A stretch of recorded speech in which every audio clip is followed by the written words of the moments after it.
Hi friends, welcome to Saritha's vlog. எல்லோரும் எப்படி இருக்கீங்க? நல்லா இருக்கீங்களா? சிறகடிக்க ஆசையில் பார்த்தீங்கன்னா, இப்போ நம்ம மீனாவோட குடும்பம் மொத்தமும் அங்கே மன்னிப்பு கேட்குறாங்க. விஜயா தான் எப்போதும் வழக்கம் போல் அவங்க அம்மாவை எப்படி திட்டணுமோ திட்டுறாங்க. எல்லாருமே சேர்ந்து மன்னிப்பு கேட்குறாங்க.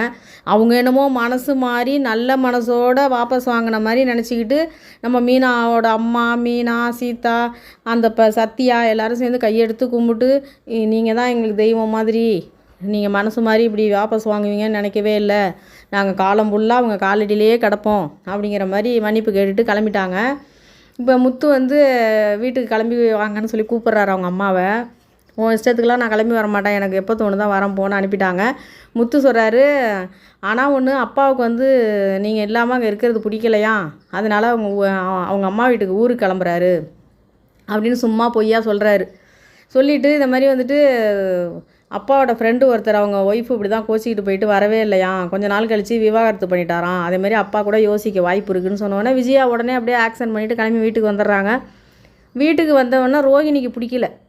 ரோகிணி என்னன்னா, இப்போ சொல்கிறாங்க அவங்க ஃப்ரெண்டுக்கிட்ட, அத்தைக்கு அவ்வளோ நல்ல மனசெல்லாம் கிடையாது ஆன்ட்டிக்கு, அவங்க வாபஸே வாங்க மாட்டேன்னு சொல்லியிருந்தாங்க. ஆனால் இப்போ வாபஸ் வாங்கியிருக்காங்கன்னா, ஒன்று அவங்களுக்கு ஏதோ ஒரு அந்த விஷயத்தால் நல்லது நடந்திருக்கு, இன்னொன்று யாருக்காவது பயந்துக்கிட்டு வாபஸ் வாங்கியிருப்பாங்க. இது ரெண்டில் ஏதோ ஒன்று தான் நடந்திருக்கும்.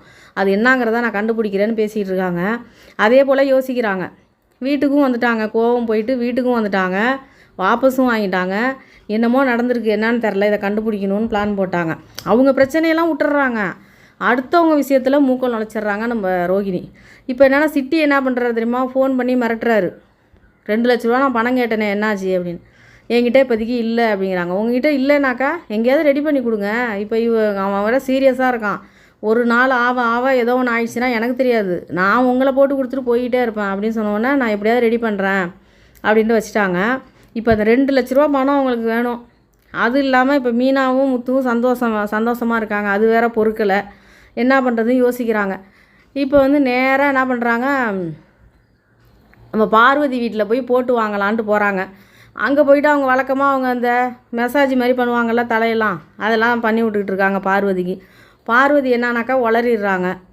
ஏதோ அத்தையை எப்படி ஆன்ட்டியை சமாதானம் பண்ணி வீட்டுக்கு கூப்பிட்டு போகிறதுன்னு நான் பயந்துக்கிட்டு இருந்தேன், அவங்களாவே வந்துட்டாங்க அப்படின்னு சொல்லி ரோகிணி சொல்கிறாங்க.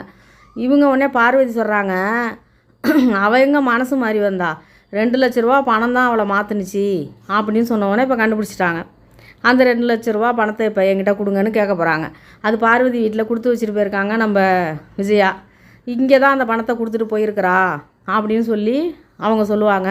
உடனே அந்த பணத்தை கொடுங்க, இல்லைன்னா நான் எல்லார்ட்டையுமே சொல்லிவிடுவேன் அப்படின்னு சொல்லிவிட்டு அந்த பணத்தை 2 லட்சத்தை வாங்கிட்டு போகிறாங்க.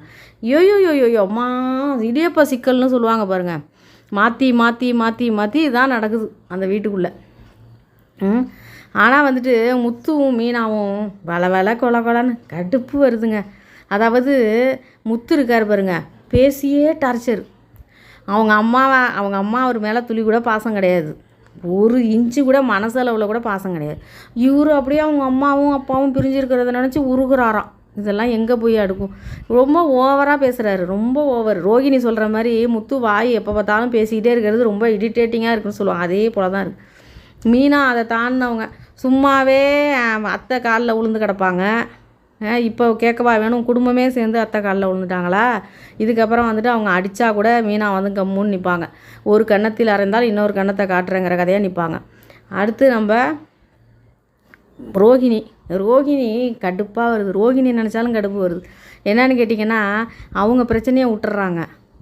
தேவையில்லாமல் போயிட்டு பணத்துக்காக வேண்டி என்னென்ன பண்ணுவாங்களோ சொல்ல முடியாது. போயிட்டு இப்போ பணத்துக்காக தான், இப்போ அந்த 2 லட்சம் இங்கே தான் இருக்குதுன்னு பார்வதி சொல்லுவாங்க. உடனே என்ன பண்ணுவாங்க, இப்போ இதை நீங்கள் அந்த 2 லட்சத்தை எனக்கு கொடுக்கலைன்னா நான் வீட்டில் போய் எல்லாருக்கிட்டையும் போயிட்டு ஆன்ட்டி பணத்தை வாங்கிட்டு தான் வாபஸ் பண்ணாங்கன்னு நான் சொல்லிவிடுவேன்னு மிரட்ட போகிறாங்க. உடனே அந்த பணத்தை தூக்கி பார்வதி கொடுக்க போகிறாங்க.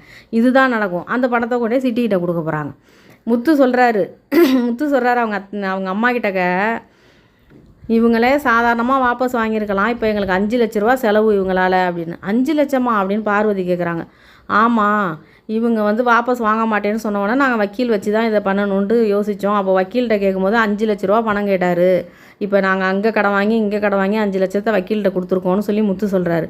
உடனே விஜயா மனசுக்குள்ளே ஐயோ நம்ம புள்ள 5 லட்ச ரூபா பணம் அங்கே கடன் வாங்கி இங்கே கடன் வாங்கி கொடுத்தேன்னு சொன்னானேன்னு வருத்தப்படல.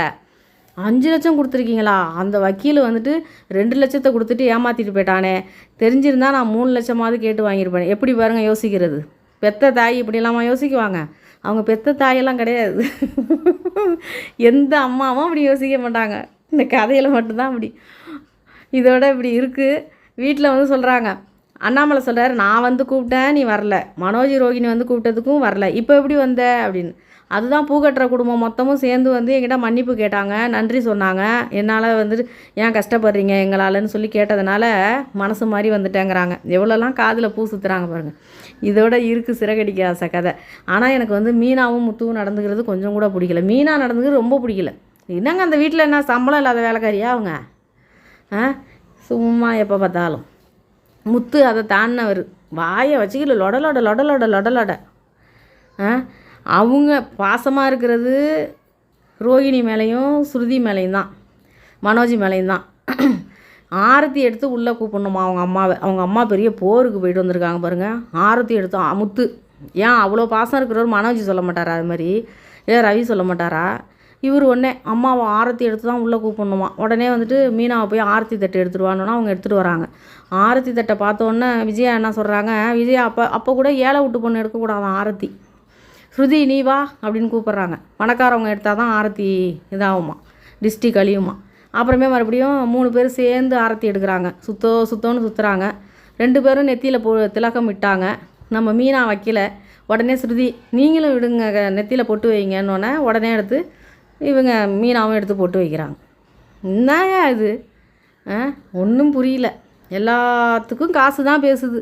அதான் சொல்கிறாங்கல்ல, பணம்னா பணம் கூட வாயை பொழக்குன்னு. அது நம்ம விஜயா விஷயத்தில் தான். பணம்னோன்னா உடனே பாருங்கள். ஐயோ ரோகிணிக்கு இந்த உலகம் ஃபுல்லாகவும் பணமாக மாறினா கூட பத்தாது போல் இருக்குது ரோகிணிக்கு. ஏன்னா அவங்க பொய்யை வந்துட்டு எல்லாத்தையும் மறைக்கிறதுக்கு காசை வச்சு தானே அடைக்க முடியும். ஐயோயோயோயோம்மா முடியல. உண்மையிலே இந்த நாடகத்தை பார்க்கணுன்னா ஒரு ப்ரெஷர் மாத்திரை ஒன்றத்தை போட்டுட்டு தான் பார்க்கணும். அப்போ தான் கொஞ்சம் பிபி ஏறாமல் இருக்கும். ஓகேங்க, இந்த நாடகத்தை பாருங்கள். உங்களுடைய கருத்தையும் தெரியப்படுத்துங்க. இந்த வீடியோ உங்களுக்கு பிடிச்சிருந்தா லைக் பண்ணுங்கள், ஷேர் பண்ணுங்கள், சப்ஸ்கிரைப் பண்ணுங்கள். நன்றிங்க.